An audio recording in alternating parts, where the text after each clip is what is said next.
Here. Director Odette. Here. And President Rolfe. Here. And Director Hetherington is absent. Correct. Okay, special orders of business. It is my pleasure to recognize our own Tom Meadows, who earlier this summer received the Phillips 66 Aviation's EAA Young Eagles Leadership Award. This award is given every year during EAA's annual fly-in convention. It was at Ekiwi in Oshkosh, and recognizes exceptional Young Eagles volunteers that have continually supported the future of aviation by exceeding expectations. So we're very proud to have Tom as part of our EAA group. And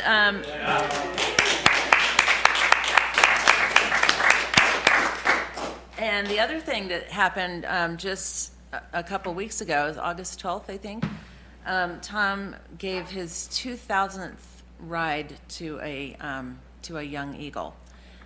So it was a pretty special day. I happened to be there. I didn't know it was going to happen, but it was super exciting. And you can see some of the pictures. Oh, he could. How many kids were there that day, Tom? 42? How many? There was like 42 kids that came out. Mr. for Meadows, rides please that day? step to the podium. You can come on up. Yeah. 34. Oh, 34. Okay. But it was a great turnout. Kids were so excited. It's so fun to go to those pancake breakfasts. Yes, indeed. Yeah. Thank you, Madam President. And I thank the whole board for the accolades regarding my receiving EAA's National Young Eagles Leadership Award. I thank Ken Aronson, our chapter's Young Eagles coordinator, for nominating me for the award. And of course, thanks, Mike. Okay. And of course, I've already thanked EAA and Phillips 66 at the Young Eagles banquet at AirVenture last month. I give many thanks to my wife of 53 years, Lynn, who has supported my efforts for the 30 years of the Young Eagles program by being a ground volunteer at untold rallies, large and small, and by giving up her weekends to fly to other airports to be a volunteer helping other chapters while I flew kids. Now, at the risk of tooting my own horn regarding having flown 2,000 Young Eagles, it was a long haul to get there. It has put me unofficially at number 18 of 5,194 Young Eagles pilots who have flown 100 or more Young Eagles. And there are thousands more pilots who have flown fewer than 100. I thank the board for acknowledging my reaching this milestone, and I also thank the 2 or 3 dozen ground volunteers who have supported the local Young Eagles program during the past 30 years. Have a great aviation day. Thank you.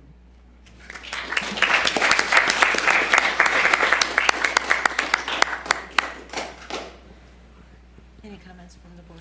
Thank you, Tom, and thank you, Mrs. Tom. Okay. All right. Thank you so much, Tom. This is such a wonderful program, and I know several kids who've gone into aviation who are the ages of my kids, and you've been a big part of their start. And it's I think it says a lot about this little airport that we offer that for kids coming from Sacramento and Reno and of course from Truckee and the lake. So I appreciate everything you do, and also Lynn, because you guys are busy on those days. It's a big undertaking. So thank you. All right.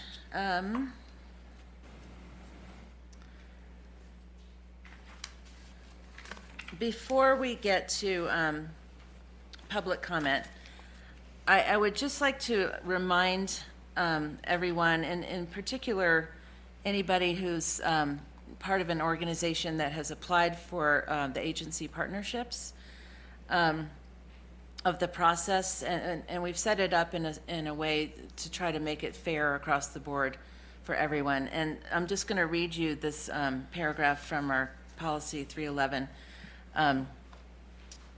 Lobbying or attempting to influence individual members of the review committee or district board of directors regarding a specific application once the application window has opened through the final board of director action is not permitted and might result in disqualification of the application. Public presentations before the district board are not part of the application review and decision process. However, public comment as part of a regular agenda item is permitted. In the event an applicant wishes to give public comment to the board, TTAD recommends the organization appoint or designate a single spokesperson to represent the interests of the program or project under consideration. So this is a public process. I can't tell anybody what to say and not to say, but we do have a process where if you are part of an organization, in October, when it's on the agenda, you're welcome to come and make public comments. And we try to limit it to one per organization so it doesn't take too much time. But I just wanted to remind people of that. I know people, we've had 17 grants. They're all really well written and well thought out. And I just hope that we stick to the process and keep the lobbying to a minimum. So that's.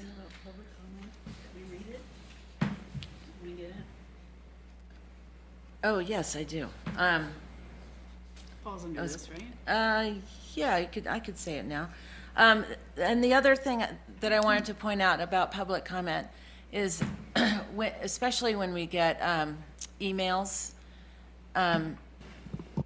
all the emails go to much of the staff and to all of us on the board, and I believe I can say we all read them.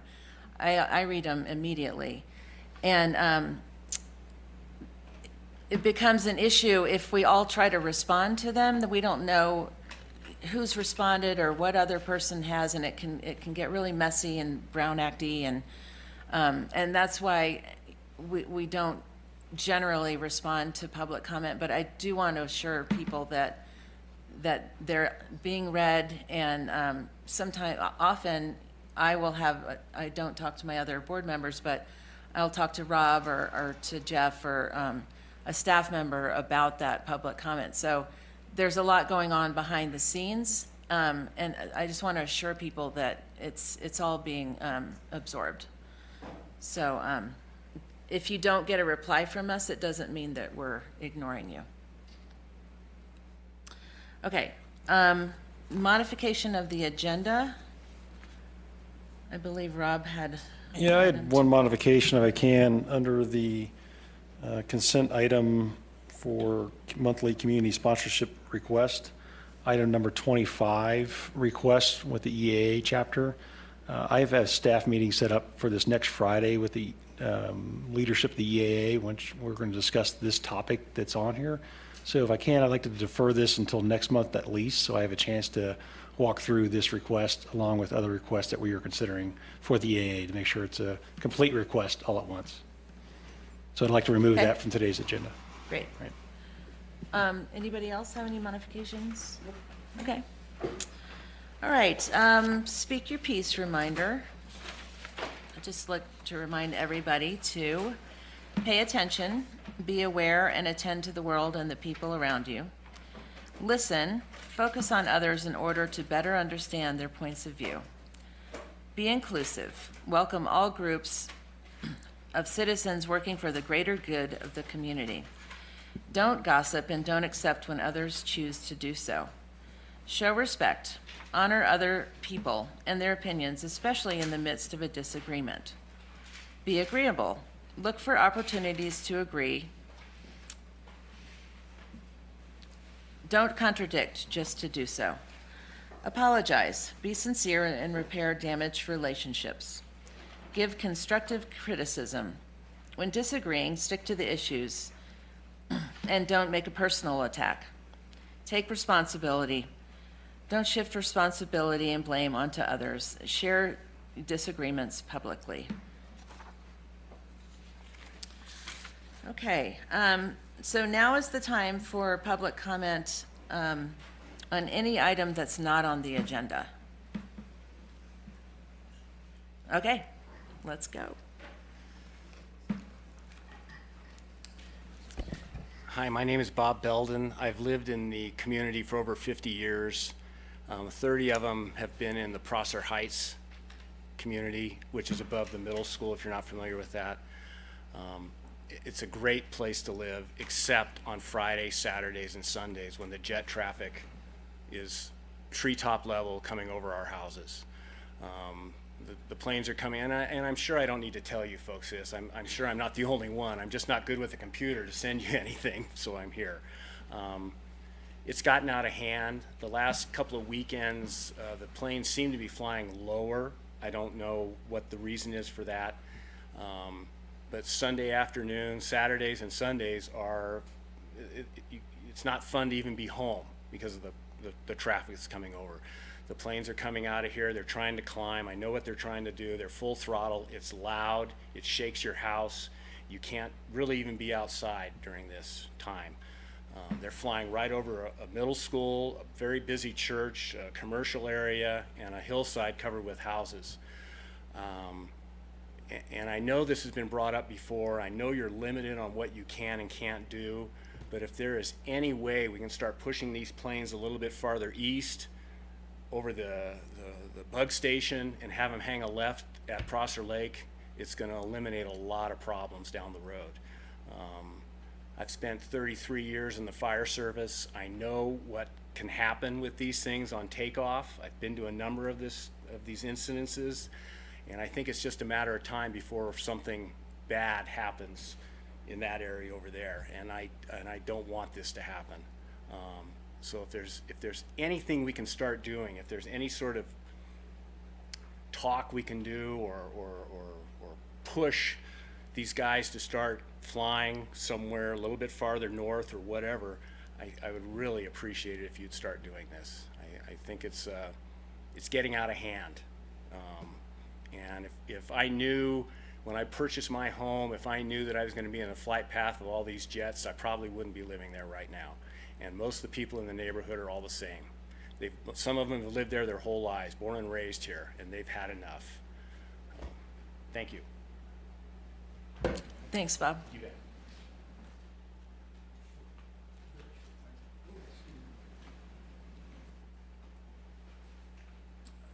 Thank you, Madam President. I forgot to mention the chapter, the EAA chapter, was recognized at AirVenture at the banquet for having flown a total of over 5,000 young eagles flown by the Truckee chapter.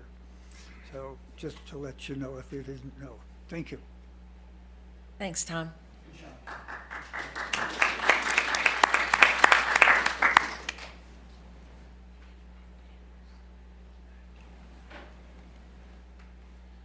My name is Mike Mayo. You're getting used to me by now.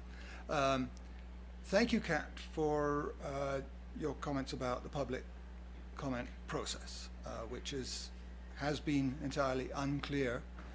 And I just want to make a suggestion that it might be useful, I don't know how you do these things, but to have some kind of online forum where the emails are public comments. So if there's a public forum where those are visible, and if the board wants to make any assessment of what they think about the comments, that would be there too.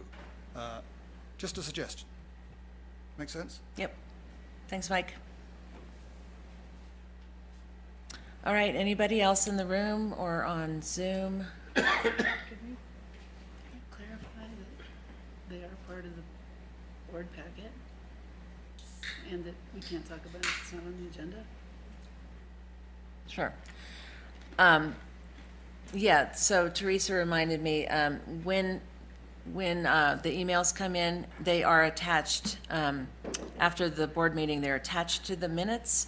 And so, so your public comment emails don't just go into the ether, or into our inbox. You can find them on the minutes, on the website.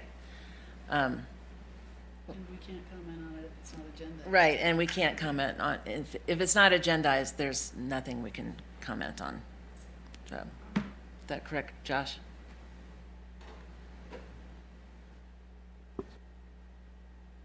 That's correct. We could agenda it for a future meeting, or we could refer to staff, but we can't directly respond.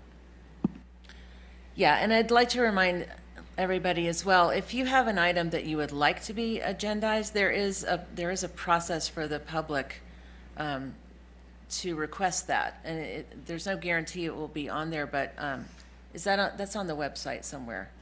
You could reach out to Rob and he'll show you where it is. But if you have an issue that you would like to be on the agenda, there is a process to go by, and we will consider that and decide whether or not to put it on the agenda. Okay. Anything on Zoom? No. All right. Okay, consent agenda. Does anybody? I would like to move that we approve the consent agenda with the one exception that under monthly community sponsorship requests, we postpone the approval of the EAA request. I'll second that. All right. Director Odette? Yes. Director Diamond? Yes. Director Stevens? Yes? President Rolfe? Yes. Is there any public comment on the consent items? All right. Action item, approval of final Truckee Tahoe Airport District Strategic Plan. So we've got a final draft. We do. Maybe I just can add a couple comments to summarize this last month. Since the board last reviewed this in July, the guidance that was provided at the board meeting and with written comments after the board meeting by individual directors, staff review, we took those modifications, adjustments in the strategic plan, incorporated all those, provided them to our consultant, Agnew Beck. They took those and made them read much better, and have provided us back with the current draft, August 14th dated draft for the board's consideration and review. And at this point, I believe it includes all the recommendations from the board of directors or other relevant comments that have been made, either from the community or from staff or from our consultants to fine tune this product. And that is probably the summary of the update over the last month. All right. Any comments from the board on the final strategic plan? Yeah. I just want to thank Ed Newbeck and all of the people who came because I thought it was a good process, and I was happy with the document that we got from it. So thanks to my fellow board directors and staff as well. I think it was good. Well, I'd like to thank all of the directors who spent a lot of time.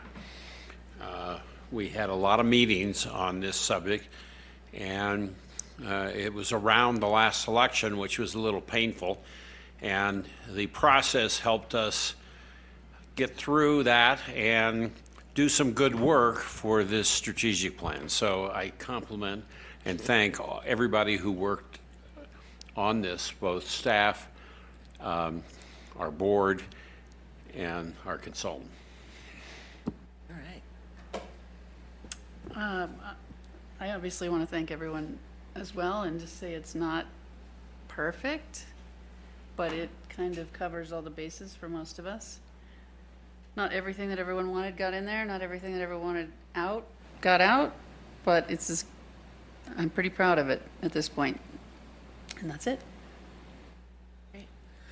Yeah, I echo what everyone has said.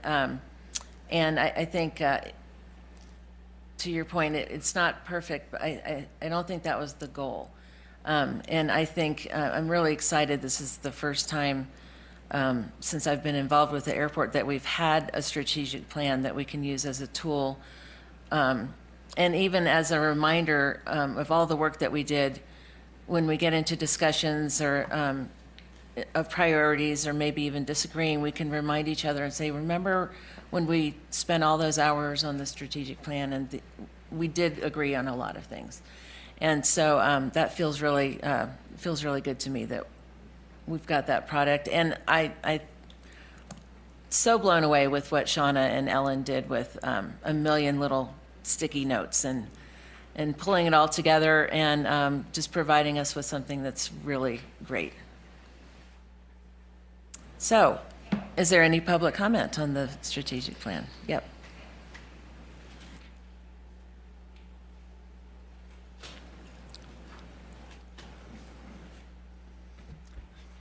Thank you, Madam President. I noticed an entry prioritize the replacement of the ramp's ground support equipment hangar. I wholeheartedly encourage the board to not only build a storage building along the south side of Shondell Way to store the airport's equipment that is now stored in multiple hangars that should have aircraft in them, but also to take action sooner than the projected 3 years. I also noticed mention of the the ALP and master plan. In those documents are mentions of a multi-use hangar, which I have been calling the community hangar. For 30 years, we have been having vehicular traffic driving to the EAA building for different events, and the board could do something about that situation by building the multi-use hangar. 12 or 13 years ago, the board started moving in that direction, but it has since been kicked down the road for the past several years. I wholeheartedly encourage the board to do something for the airport and community by reviving and completing the idea of building that multi-use hangar. Thank you. Thanks, Tom. Wait, Mike?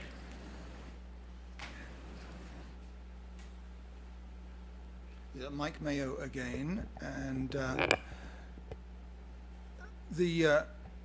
I'm disappointed that there isn't any mention in the strategic plan, unless I'm missing something, of providing opportunities for residents of the district and other members of the general population to participate in aeronautical activities.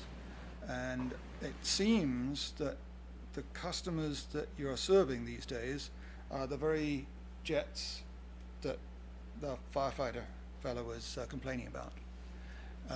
And the pictorials in the plan support that notion, that it's only personal airliners and slightly smaller aircraft that are visible in the backgrounds of the plan. Nothing that ordinary working stiffs of the area would be able to have anything to do with, which, seeing as half the airport's income is from local folks, property taxes and hangar rentals, there ought to be some strategic emphasis on serving that community. Thank you. Thanks, Mike. Is anybody else? Oh. Okay. Hi, Todd Babarovich, resident of Truckee. Thank you, President and Directors, for the opportunity to speak tonight. I appreciate all of your efforts in bringing this strategic plan to this point. Thank you as well. I do recommend it be approved. I do have comments specific to the strategic focus area social responsibility 3.A.4. Related to being a good neighbor, can more be done to give some information when control seems to be lacking, like last Sunday? I'm talking about communications like a push or something like that through an app. Planes landing and departing in tight intervals, head-on direction right over our homes. Even a quick note like, hey neighbors, we just became aware that things are going to be abnormal for the next 5 hours, so we can take action. Something rather than nothing. It was really not good to have the airport as a neighbor last Sunday. My second comment is related to the same strategic focus area 3 on social responsibility. I am advocating to consider some level of a residential sound insulation program, a RISP, not to purchase a home, but to supplement upgrade costs to add sound mitigating improvements. Even a small improvement, like a 10% reduction in decibel levels, will make a significant impact to the lives of those people for years. General models are available and include criteria like living within a given boundary, home built before a certain date. And supplemental improvements are primarily the addition of sound insulation, window, and door replacements. Per a 2019 FAA report to Congress, quote, it has now been 50 years since the first residential sound project was successfully demonstrated in the United States as a means of reducing aircraft noise impact in communities near airports. These programs have proven to be so successful in other communities that I would like to offer my 1974 year built home as a test. I am so confident that I am willing to pay for the insulation, the windows, the doors, new siding, anything else reasonable and within my means. I would like to ask the airport district to supply the leadership and direction for sound monitoring and any other relevant direction. This leadership, obviously to allow a RISP to be extended to my neighbors if deemed successful. Thanks so much, appreciate your time. Thanks, Todd.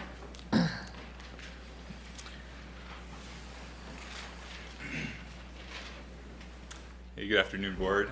Nick Pappas, I'm a resident here in Truckee, part of the airport's tax base, if not its user base. I recently moved down the hill from Tahoe Donner to Sierra Meadows, and it's given me the opportunity to really understand and have regular reminders of how important it is for all of us as the community to be engaged in the leadership and governance of the airport district. I've shared written comments at greater length. It sounds like the board perhaps hasn't seen those yet, but will in the minutes. I just want to share a few takeaways for me in the strategic plan and how I can sort of emphasize some of the issues that I've identified as a community member and some of the issues that have been most resonant with my neighbors and other members here, other community members here in Truckee. We've heard about noise. I don't think anyone needs that reminder. We might get a jet flyover as we speak right here that'll remind us of that. I get those about 4 times in each of my Zoom calls at work each day. I'd like to speak a little bit about the airport financials. So I really appreciate the direction of the strategic plan and the intent from the board and the staff over the last year or so to be really thinking differently about how we fund the airport. We currently spend about $8 million in property tax each year. We get about $6.5 million from users once we net out fuel, and precious little of that is coming back to your average community member. We spend about $1 million a year on community grants and partnerships. I think that's wonderful. I would really emphasize in the strategic plan and just in the general thinking for the board, continuing to identify ways to get users to pay for the resources they get, as well as thinking about ways to really firmly commit some of that tax revenue, much more of that tax revenue than we're seeing today, towards community efforts, I think is really, really critical. There are a lot of special districts in California. I'm not aware of any that come close to collecting so much from so many while funding so little, or excuse me, so much to so few. And I think that's a real injustice in a community that has so much economic need for local services that we spend so much of it here funding services that almost exclusively go to a very small subset of the population, and one which is in the least possible need of economic subsidy. The final issue I want to talk about is sustainability. You know, the airport expects to sell about 1 million gallons of jet fuel this year. If jet traffic continues to increase, we see that increasing year over year. That's a tremendous carbon footprint. I want to emphasize, for me and for my neighbors in Truckee, there's a tremendous interest in decarbonizing the airport. I think that the fuels initiative is spectacular, but in the long run, we really need to be thinking about ways to discourage private jet travel. Hopping in your private jet and flying back and forth to the Bay Area, to Jackson Hole, to LA is not consistent with Truckee's vision for a climate that we want to live in. Every jet that flies overhead is the sound of a drier forest, more rain and less snow, and more risk that we all face here in Truckee. In addition to the climate issues, I just really want to elevate the lead risk. Lead is such a toxic chemical. I think we all know this. We all want to get it out of our fuel. It is incredibly urgent for Truckee to be considering infrastructure changes and policy changes to get lead out of our fuel. We saw a study coming out of San Jose in the last year that illustrated that children living near the airport at Reed Hillview within half a mile had blood lead levels as high as the kids in Flint, Michigan during the lead crisis. In my view, it is shocking that we have a playground adjacent to the tarmac, let alone many other uses like the Riverview Sports Park, right in the path of the traffic that we have that is spewing lead fumes over the community. So appreciate the opportunity to speak here today. I don't have a specific critique of the strategic plan. I think the direction is correct. What I would encourage the board to do is be thinking beyond the status quo and the marginal changes we've been thinking of, and start thinking about ways we can foundationally transform the airport district in a way that better serves the community. Thank you. All right, thanks, Nick. All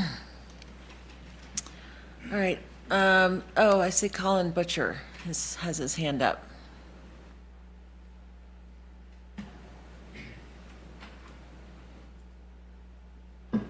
Hi, board. Can you hear me? Yes. My video won't seem to work for me, but I just wanted to echo what Nick and Todd just said. I thought they both had excellent points and bring great insight that could benefit our community. You guys are all aware, right, that we have a special district, and it's very unique to have an airport subsidized by tax dollars like we do.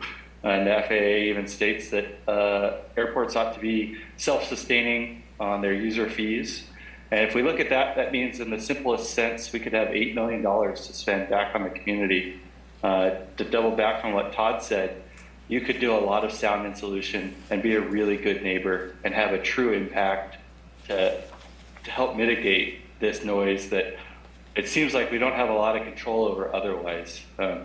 I have a slider to the north on my house that I always close after my wife opens because it means that we hear a jet for another 3 minutes or so. I can only imagine if we had a triple pane there, what a difference for our house would make. So something to consider moving forward. And again, I think that Todd and Nick made great points. So thank you. Thank you, Colin. Anybody else on Zoom? Okay, Shauna, did you have any comments before we move forward? No? All right. I will make a comment. Oh, okay, great. Is it plugged in? Shauna Doherty, Senior Manager with Agnew Beck. First off, it's just been a pleasure working with you, and thank you all for being willing to do this work. I know there was some hesitation when we first started, and I just appreciate everybody being willing to do the hard work of these tough conversations. I would encourage anybody who has a public comment to please write them in specifically based on certain pages or specific changes. It's really helpful to hear the feedback. But we can only interpret the feedback unless we have very specific things. And I think the board is at a point where, based on my work with them, that it would be really helpful to have very specific feedback so we can address that very specifically in the next round of edits.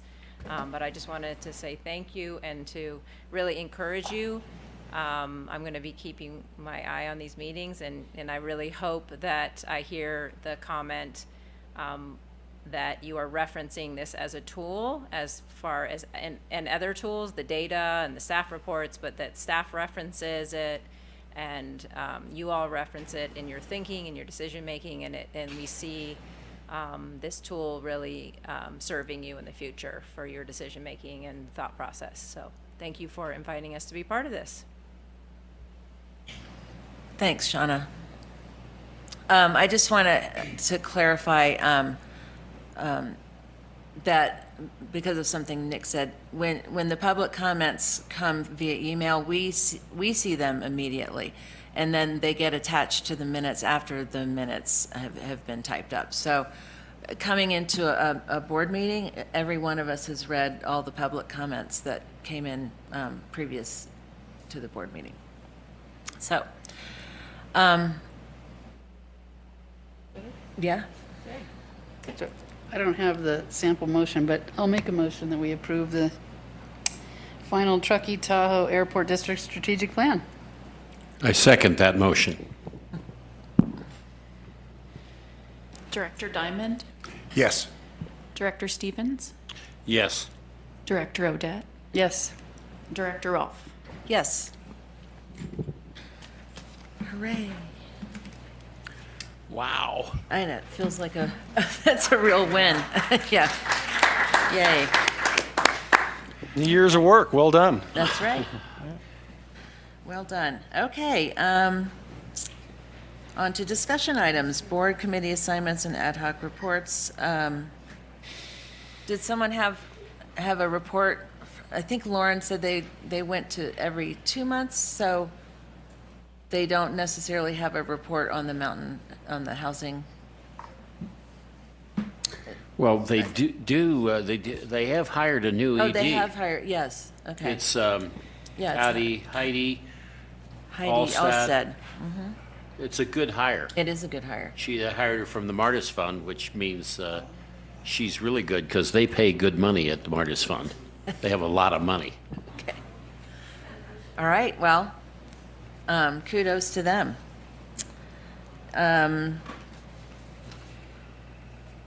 Oh, the Town of Truckee Revitalization Steering Committee. You're on that, Jeff, right? You guys have anything to report? Yes, I am on it. There was one meeting, chairperson was selected, a vice chairperson was selected, 2 subcommittees, one on identifying who all the landowners are, property owners, and the other as to who all the business owners are. It's quite a bit more complicated than you might think. And another subcommittee was formed to write an RFP to hire a consultant to look at potentially business plans for moving those entities off the river, to understanding what their business plan is, what the constraints and restraints that their business may have to identify opportunities to move forward. There's 16 people. It's a Brown Act committee and lots of energy in the room. Great. So. All right. Can I just ask, Yeah, go what ahead. was your assessment of that meeting? Does it feel like everybody is there to move forward, or did you feel like it was mixed in terms of moving forward and trying to stop things? I would assess it as very forward-thinking. There were a number of business owners. Everyone was very willing and very open. So there was no pushback. There was public comment. Everyone that spoke to, let's move forward with this. So there was also a lot of frustration because this has been talked about since the early 90s when the town originally incorporated, and the plan that we're working from was actually written in 2005. So there's also a lot of frustration in the room. More energy than frustration. Good to hear. Okay.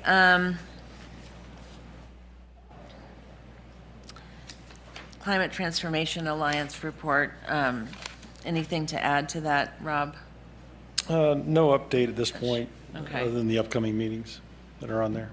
Okay. And act attendance by Board of Directors. You're going to be in Australia, aren't you? Okay. And you've got LAFCO? I've got a massive LAFCO meeting next month. Okay. Massive. All right.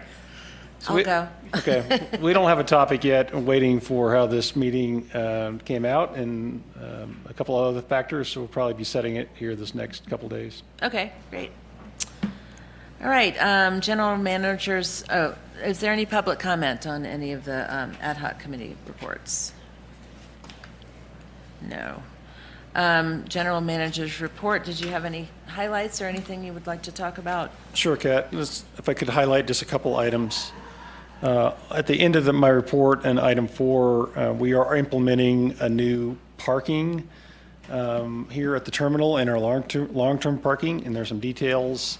We are working with the vendor Park Mobile, which is an online payment parking company that we have partnered with to accept online payments for parking to help create some more efficiencies for our parking and better utilize our long-term lot in our short-term lot here with the variety of demand that continues to grow on the lot here for the variety of activities that happens in this building. From this meeting, parking is supported, to nonprofit meetings that take place in this room, to folks eating at the Red Truck, or passengers coming and going in and out of the terminal. There's a lot of activity in the parking lots, and we hope that this new process of working with the online electronic payment company will help alleviate some of the burden on the various parking lots that we do have and use them more efficiently without having to create and build new parking lots. Let's see. Also, just a couple other highlights. Item 5, I have a preview in there of our expiring agreements to support Tahoe Area Regional Transit, both with the town of Truckee and with Placer County. The airport district has been very forthcoming in working with those community partners to help with a variety of different transportation solutions for the community. These are probably in the category of agency partnerships. We track these separately than the agency partnerships that is awarded with the Truckee Tahoe Community Foundation. The current total that we paid this past fiscal year, and of course the town and Placer County are in different fiscal years than we are, but the annual fiscal rate is about $275,000 that the airport is assisting with both town of Truckee and Placer County on ground transportation programs. So those are coming due. We're working with those different entities to make new recommendations on renewing those and bringing those both to the board of directors either in September or October, depending on how those new agreement conversations go and what direction or any guidance the board might have ahead of that today or as that process unfolds over the next couple of months. A question for the presentation next month. Will you have ridership in the TART buses as information? Yes, we have a lot of reports from the different entities that track this and be able to provide more detail on what, for the existing programs that we have helped fund, along with ones we might consider in the future, whether they're new startup programs like TART Connect for the Truckee area and a little bit older for the Tahoe City area, what those ridership numbers look like, so you get some perspective of value for the investment. Absolutely. Yep, we'll have those numbers. Any other questions for Rob? Item number 6, we were scheduled to have a Federal Aviation Administration site visit here to conduct a land use inspection with us, which they do on a variety of bases with airports, general aviation airports. They had to cancel that, and we're working to reschedule that due to the recent storm activity that took place across the West Coast. So they asked to reschedule that, and we're looking forward to rescheduling that with them as it works with their schedule.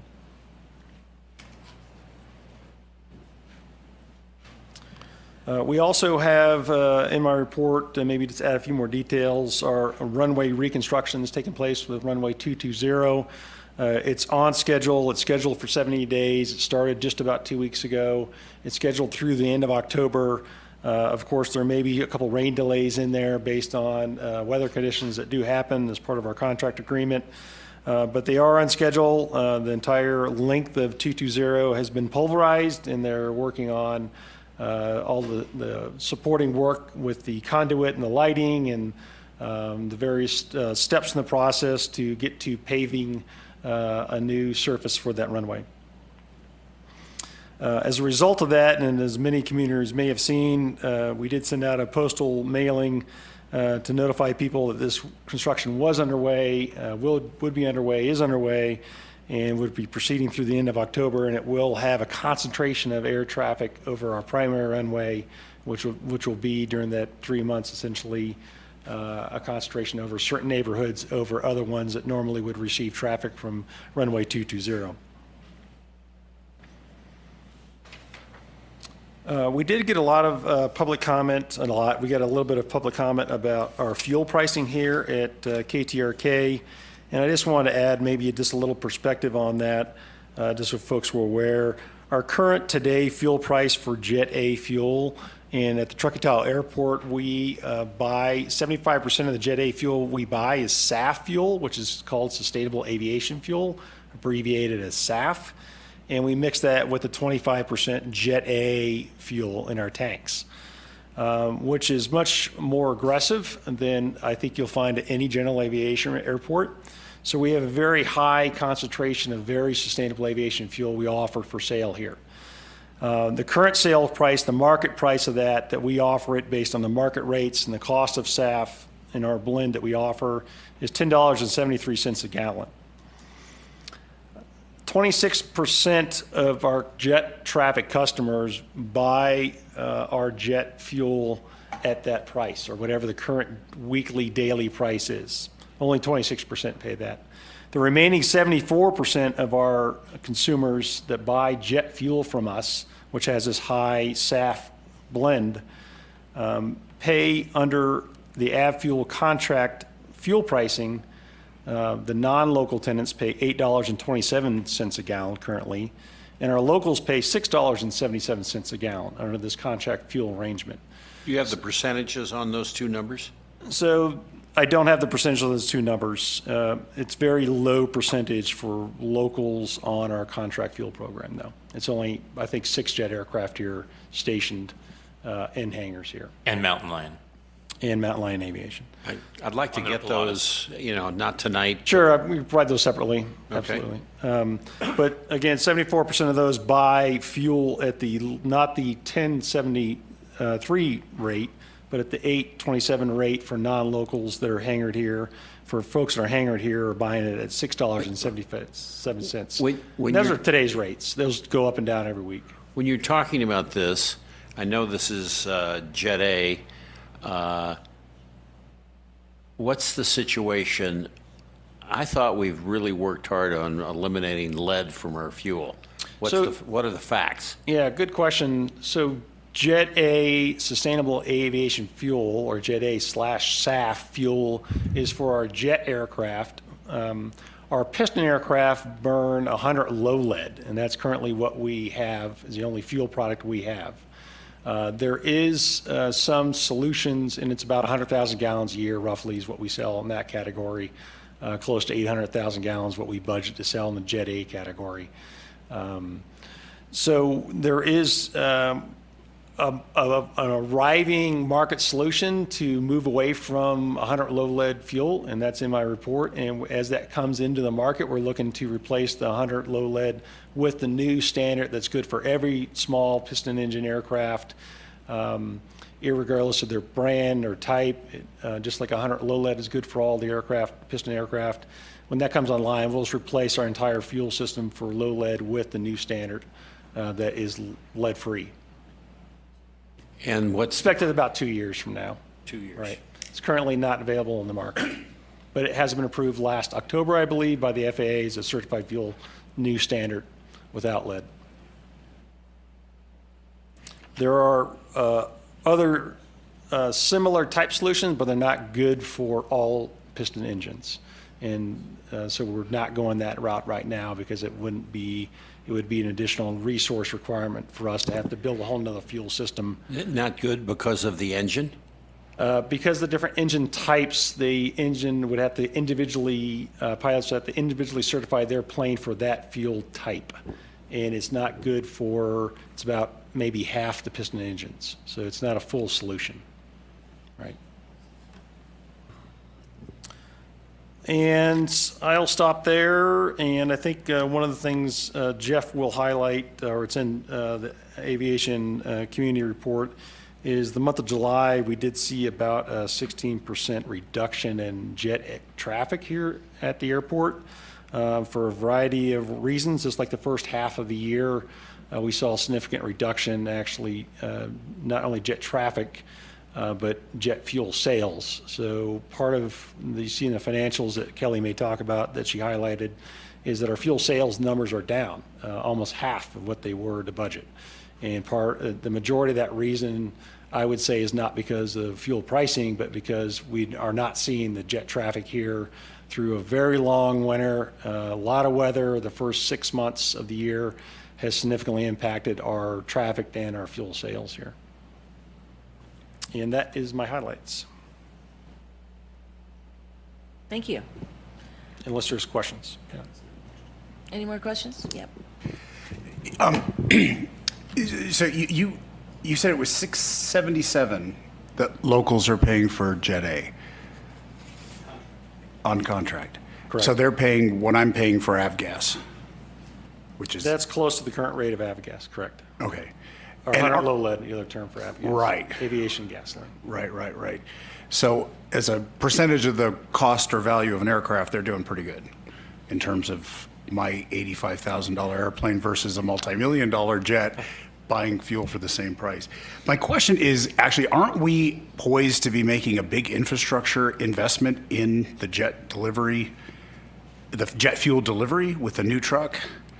Yeah, the board last month did approve replacing one of our 2 jet trucks for fuel delivery from 3,000 gallon tank to a 5,000 gallon tank in a modern truck that meets current emission standards in California. So we're in the process. We've ordered that truck. It'll take several months to build that truck and take delivery of that truck for full payment and put it into service here.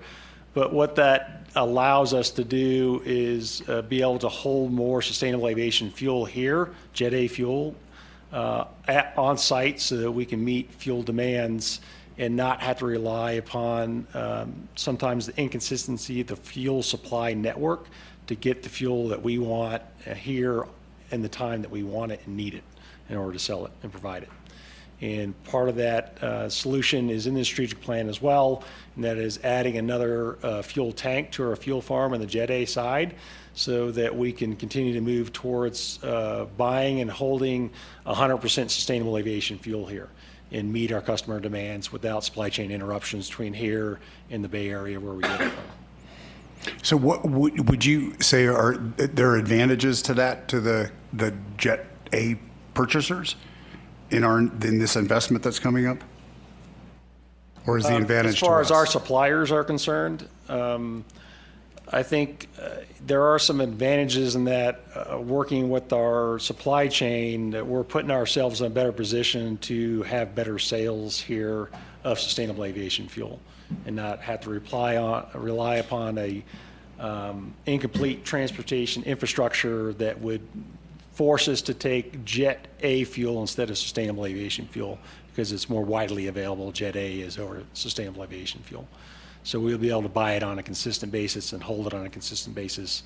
So a distributor probably would appreciate that position for us to be in.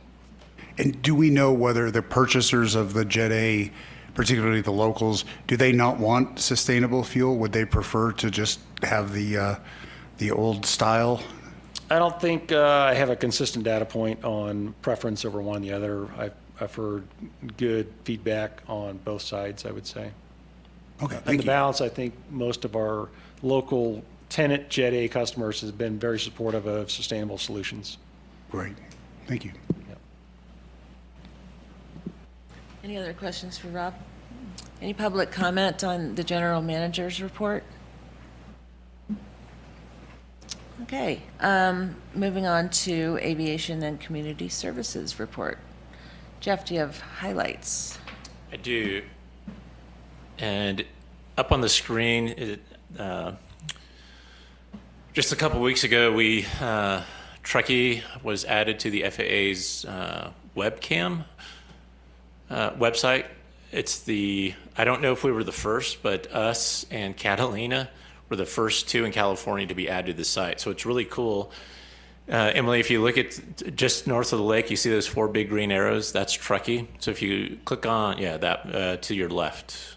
If you click on that arrow and look at the right, on the right side, you can see that is a clear day picture. And in the upper left, that's the real-time view. So as you click through the arrows, you can see clear day view and then the real-time view. So if you click on a different arrow, there it is. You can see the building. Click on the one towards Incline Village.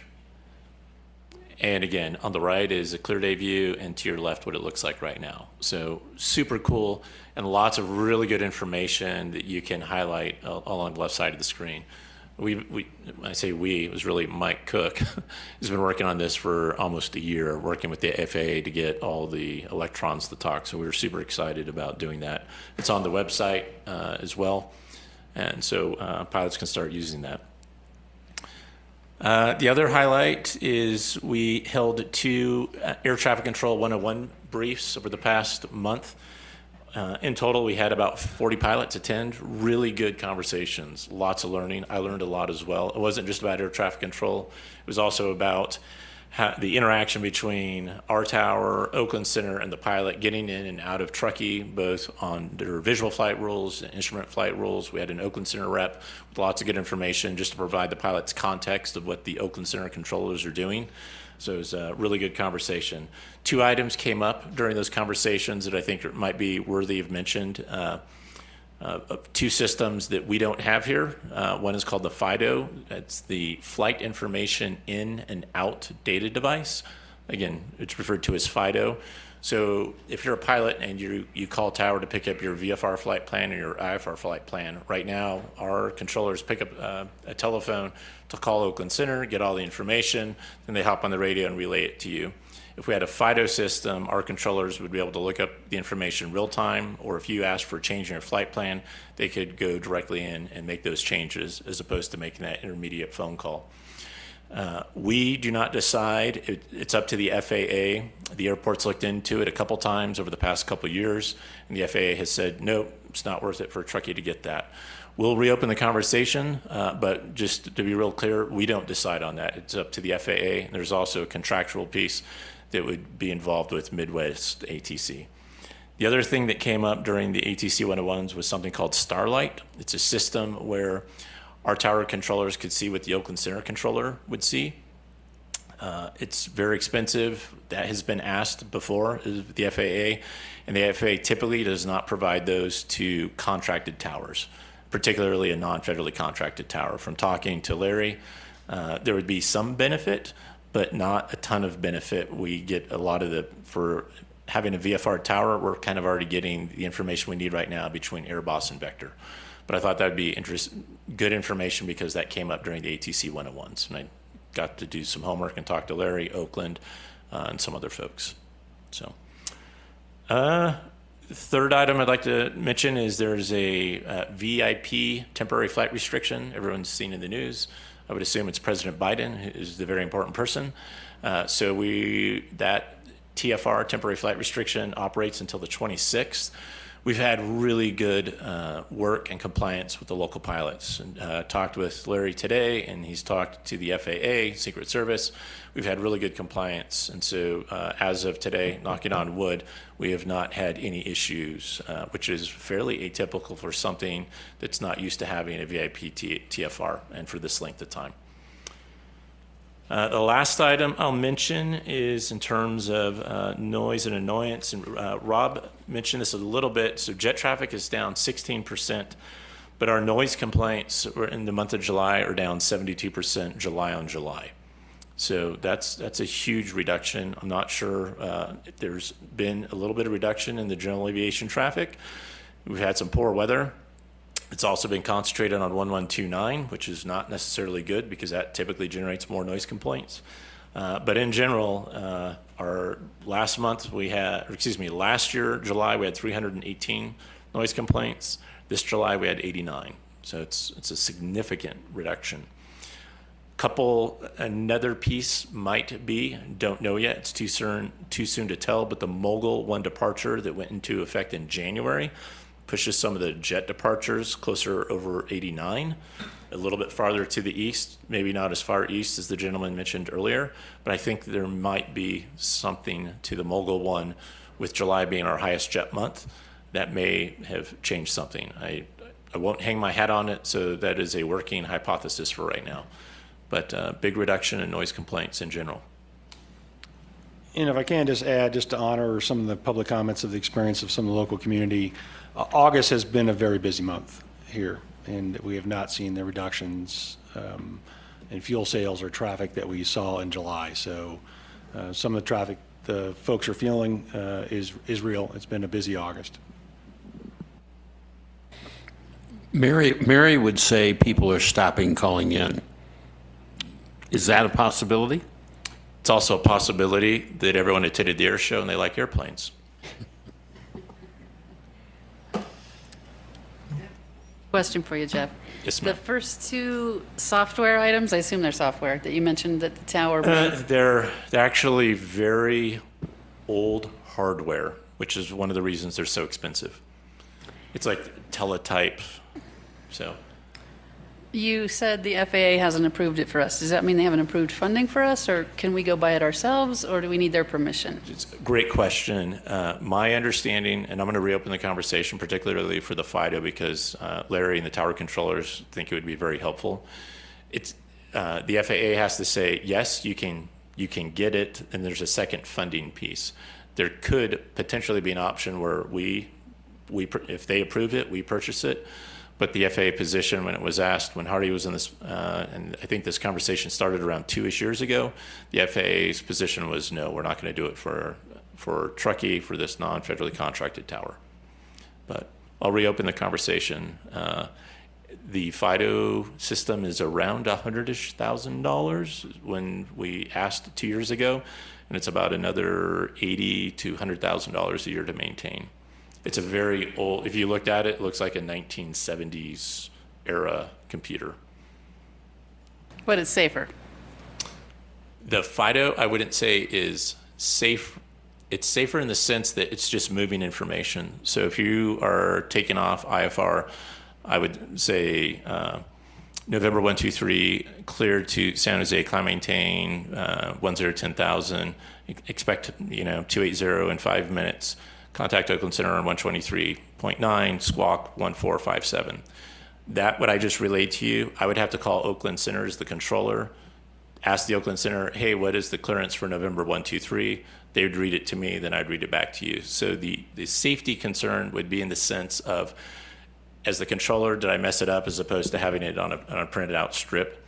The other, I'll say potential safety issue is, it makes our controller, instead of just being able to read it, I have to find time as I'm controlling traffic to pick up the phone. And it's a direct line, so they're not dialing it, but I have to find time to manage, to pick up, copy this down, listen to radio transmissions, and then get back to you. So I think there is the real safety issue is the workload element of our controllers and maybe missing something in that process. So you're going to go ask the FAA if they'll allow us to have it, Yes. pay for it, Yes. and if they allow us to have it and not pay for it, we could pay for it ourselves potentially. Potentially. I have to find out. So what I've relayed is where the conversation was 18 to 24 months ago. But yes, those are the questions I'm going to ask. And depending on when I find those answers, I'll bring it back to the board. Perfect, thank you. David? Just to summarize all of that, is there anything that, as far as technology, air traffic control, aviation safety, is there anything that we could be doing right now that we're not doing in terms of systems? You've described a couple systems and said the FAA was in the way of us doing that. We've done the ADSB, we've done ATIS. Is there anything else that you would recommend that we look into, that we're allowed to do? I would want to talk to Larry from an air traffic control perspective. I am not aware of anything from an ATC perspective, from a safety-wise, that we're not doing right now that we are. The other options out there, things that we could do, are the alternate approaches, instrument approach procedures, which would include potentially 3 arrivals and 1 departure. We're still working through that to see if that makes sense.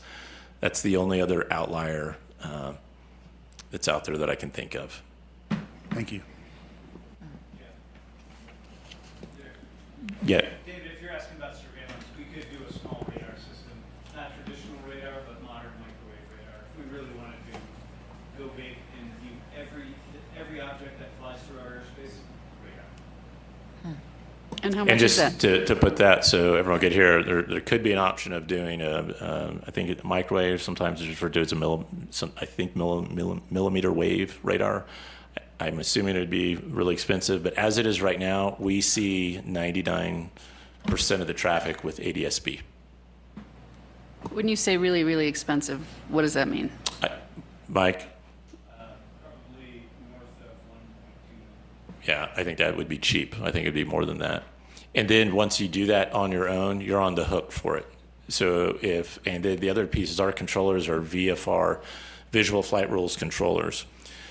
So even if the more expensive, the not Starlink, That's Elon Musk. Starlight system, even if we got the Starlight system that's expensive, where our controllers could see what Oakland Center can see, they're not approved by the FAA because we're not an IFR tower. So even if they saw the traffic, so for example, right now with the ADS-B, our controllers can look at the screen and see everything, but it's not altitude corrected for barometric pressure. So if I'm talking to David Diamond, November 123, be advised, traffic to your 2 o'clock, instead of doing a really specific, I would say traffic to your west towards Prosser Lake, altitude indicates 8,200 is what I would have to tell David if he was flying. If I had the Starlight system, I would see the barometrically, the altitude correction based on barometric pressure, and instead of it being plus or minus 200 to 400 feet for David if he's flying to look, I could give an exact altitude, but that would be about the only benefit. Because we're a VFR tower, there's a number of things that our controllers cannot do or say.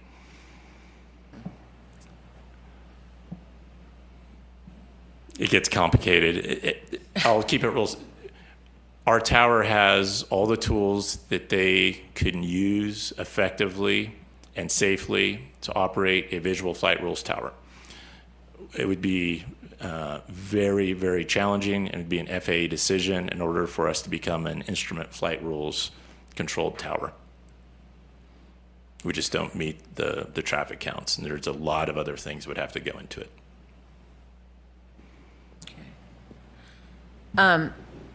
I'd just like to say, I thought that Tower Talk was just fascinating and really thorough and well done.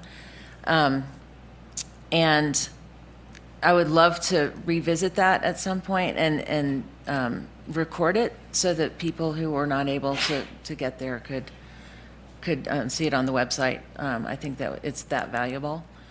And then I wanted to ask, it seemed like last weekend,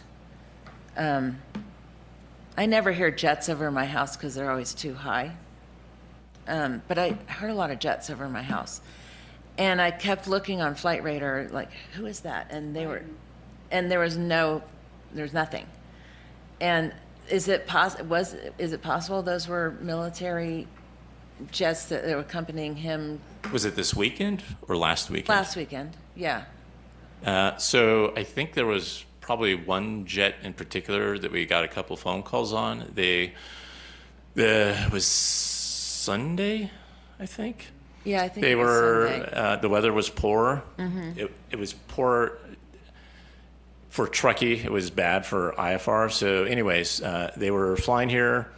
They flew a full instrument procedure, which is not real typical. So up to the north. So they circled, realigned, configured the aircraft, descended to fly the approach on runway 11, RNAV 11, and they went and missed approach due to weather.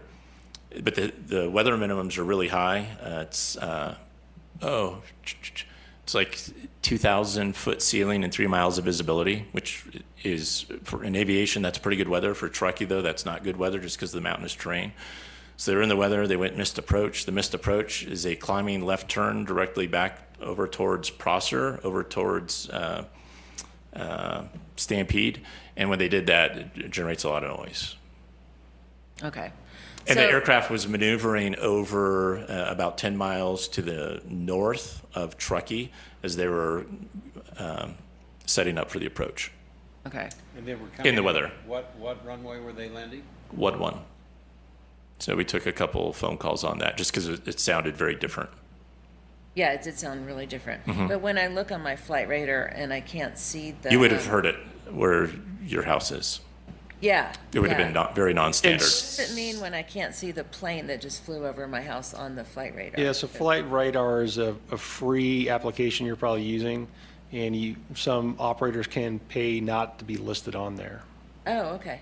So not all operators are listed on that free application. Okay. Yeah, that's why. Do you know where we all live?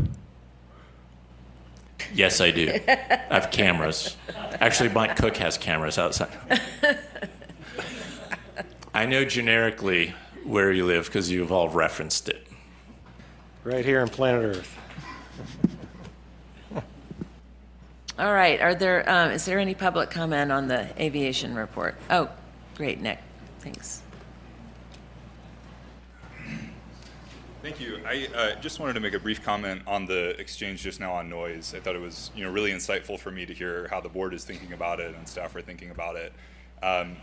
What comes to mind for me is the idea that noise complaints should inform policy decisions or policy inferences is really problematic. It's super noisy. If you look at the data, there's a handful of users that are, most of the complaints, I've seen that in past board reports. Maybe one died this summer. I don't know. Then that's why we're lower.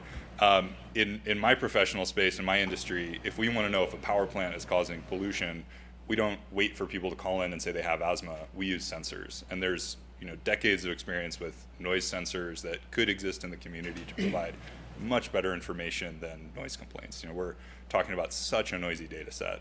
So we just really encourage the board to think about, can we get some sort of real data on what folks are experiencing? When I'm talking to a client and a jet flies overhead and I can't hear them anymore, I have to stop talking, I don't say, hey, wait a second, I've got to write this down so I can fill it in later. And I think the vast majority of the community is in that same position where, I talk to neighbors who think, oh, there must be an Air Force base in Reno. They don't think, oh, there's a local district that I need to talk to about the jet issues. So would really encourage thinking beyond complaints and thinking about much lower cost technology than radars, just sensors in the community to think about this. Don't we have that in the works? I feel like we have some noise. Yes, so when Director Hetherington and I attended the UC Davis Aircraft Noise and Emissions Conference, we looked at noise operations monitoring systems, NOMS. The airfield's actually used a NOM sensor before. And when we had it here, I think it was 2017, we had the sensor on the field. It did validate that our CNL 65 line is on the airfield. It did do that. Just to refresh the conversation, what we had talked about after the conference is we could lease a NOMS system and put 4 sensors into the community to find out what our noise signature is. The recommendation originally was somewhere in a shoulder where we'd catch July or August to the quiet season, the shoulder season, if you will, but also to capture what the noise signature is of Interstate 80, the railroad, and the river. But I would just caution everyone to include Nick Pappas's comment. We can capture, and no kidding, know exactly what the noise decibel is and take that snapshot. There's not lots we can do to maneuver it. I'm speaking very honestly. So I just don't want anyone to think that we can go create some new masterful IFR or VFR noise departure out of here. This has been a subject that this board and boards before you have been talking about for years. I'm not saying the sky has fallen, but there's not lots. The engine is pretty refined on what we can do with noise signature. I'm not saying there's not more we can do, but in my professional judgment, there's no golden BB. There's no easy button on this. So we can go do this. We can find out what the noise signature is. We can see if we can make adjustments, but there's probably not a lot of really great options. I just want to comment on that because I understand what you're saying because our hands are tied in so much of this stuff. We do monitor traffic and we do keep traffic trends. We also can't do anything about that. Correct. We can't turn people away, but we do at least collect the data so that we know as time goes on what the trend is, what the impact to the community is. And that when we're speaking about it, or when a board or a future board is making a decision about an investment in something, that there's hard data. Agree. That could be referenced. So even if it's something that we can't necessarily work on now. It's a baseline. It's a baseline to reference from. Yeah. Absolutely. One thing we could do is get more jet traffic off of 20. Pardon me? 1129. No, I said Get 20. on to 220, right. I said 20 and I intended to. Yeah. Okay. You mean getting them to take off? Correct. Yes. Yes. No, to get them to take off on 20. Correct. Correct. Which is difficult since it's not 5,000 feet. Correct. I think we should work on that, but that's my opinion. I second that opinion. That's part of our guidance and our strategic plans, begin looking at It's in that. here. It's, yeah, absolutely. So we'll be talking a lot more about that, right? Okay. Oh, Colin Butcher has his hand up. Colin, go ahead. I thought I could provide a little insight on why maybe noise complaints are down. We noticed that we weren't getting the read receipts on complaints we were filing, and spoke to David Van Quest. It turned out that if we cleared our cookies, that seemed to solve the problem. We mentioned this to our next door neighbor who has now been there for 3 years, and she said she had never once received a read receipt on a complaint. So I'm sure this is happening to other community members. And also, it was mentioned, but the fatigue, right? I know it's happened to me. I no longer feel that making a complaint really makes a difference. So a lot was talked about there that was pretty interesting. We talk about spending community money to update the air traffic control procedures and technology. And we're all for having the safest airport possible. I think if we look, though, none of that technology in the world that exists would have prevented that Challenger crash. So if the FAA isn't recommending it, I can't see going forth and spending money. We talked then, Jeff says that we can measure the noise, and we likely won't be able to make many adjustments to the flight paths to make a meaningful difference. I'd circle back to Todd's comment on noise or sound insulation. This is an area that we can actually make a meaningful difference for your neighbors to decrease this noise. If the noise isn't going to lessen, the volume's not going to lessen. If we can't direct it away from these homes, then we need to do something on the ground to help these homes that are so severely impacted, and more over time as the jet traffic increases. Thanks. Thanks, Colin. Is that it for public comment? I don't see anybody on Zoom. Oh, Tal, okay.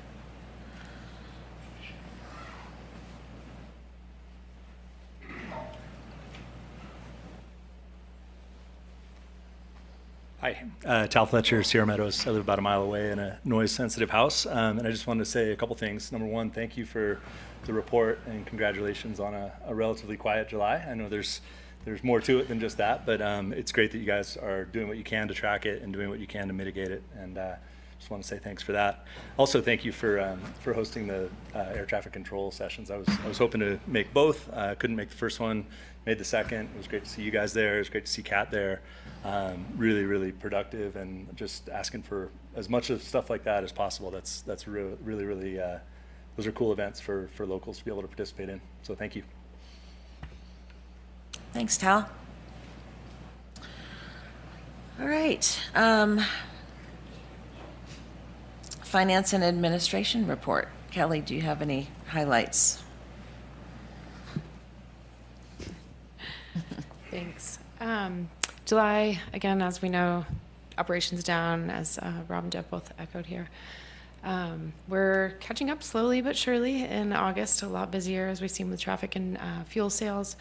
We're still down considerably on the fuel sale front for jet fuel, but catching up a little bit more each day as we go by. We're about 84% of prior year, so last August 2022, of what the sales were. So with a little bit more than 2 weeks to go, 1 week to go, I think we can catch that. And working on the runway project. Capital projects are underway now that we have good weather-ish. And looking forward to the board workshop next month on the budget for 2024. All right. Did anyone have any questions on the report this month? Any questions for Kelly? All right. Thank you. Okay, thanks, Kelly. Is there any public comment on the finance report? All right. Review of upcoming meetings. Just like to point out that tomorrow's special board meeting will not take place because the FAA did not arrive today as they were planning to.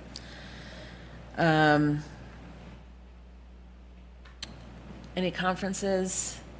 I don't think anybody went to any conferences. All right, meeting review and direction to staff. The follow-up item I have is the item we pulled off consent, number 25, which we'll be meeting with the EAA and be able to bring back an update next month on that. Okay, great. Okay. Are we done? David has an announcement. Oh, David has the board, yes.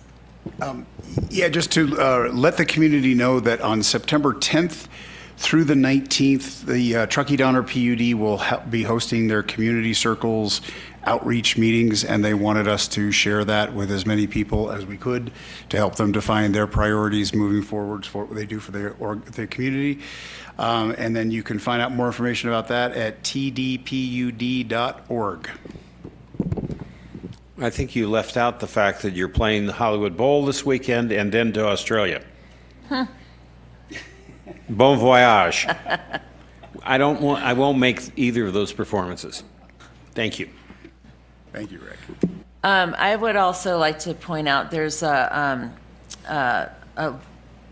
North Lake Tahoe Truckee Leadership Group is hosting Leadership Horizons on September 7th.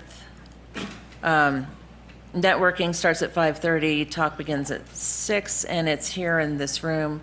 And this is a leadership conference for anybody who's in leadership, like us and many of you. And it looks to be a pretty cool event.